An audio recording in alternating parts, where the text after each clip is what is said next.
আঞ্জুমানে আল ইসলাম greater Manchester division ও দারুল হাদিস Latifia north ওয়েস্টের ব্যবস্থাপনায় ওল্ডহ্যামে দ্বিতীয়বারের মতো অনুষ্ঠিত হয়েছে এক বর্ণাঢ্য র্যালি। এই র্যালিতে ইংল্যান্ডের বিভিন্ন শহর থেকে বাংলাদেশি কমিউনিটির বিপুল সংখ্যক মানুষের সমাগম ঘটে। বিস্তারিত জানাচ্ছেন আমাদের ওল্ডহ্যাম প্রতিনিধি সৈয়দ সাদেক আহমদ।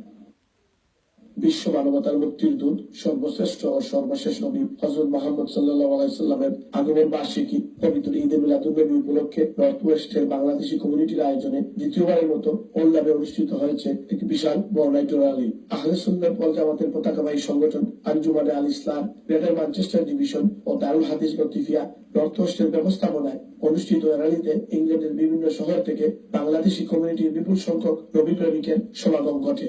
সাদা ও সবুজ রঙের পতাকা ও বিভিন্ন স্লোগান সম্বলিত প্লেকার্ড বহন করে বিভিন্ন বয়সী মানুষেরা যেন মেতে উঠে এক অনাবিল আনন্দের উৎসবে। ওবিএ মিলেনিয়াম সেন্টারে র্যালি পূর্ব আলোচনা সভায় সভাপতিত্ব করেন দারুল হাদিস লতিফিয়া নর্থ ওয়েস্টের প্রিন্সিপাল হযরত মাওলানা সালমান আহমদ চৌধুরী ফুলতলি। আঞ্জুমানে আল ইসলাম গ্রেটার ম্যানচেস্টার ডিভিশনের জেনারেল সেক্রেটারি মাওলানা খায়রুল হুদা খানের উপস্থাপনায় প্রধান অতিথি হিসেবে উপস্থিত ছিলেন আঞ্জুমানে আল ইসলাম ইউকের ভাইস প্রেসিডেন্ট হযরত মাওলানা নজরুল ইসলাম। অতিথি হিসেবে বক্তব্য রাখেন ওল্ডহ্যাম কাউন্সিলের ডেপুটি মেয়র কাউন্সিলর সাদাত কমর, গ্রেটার ম্যানচেস্টার আল ইসলাম প্রেসিডেন্ট আব্দুল মতিন, মাওলানা ফরিদ আহমদ, মাওলানা ফখরুল হাসান, হাফিজ আনহার আহমদ সহ আরো অনেকে।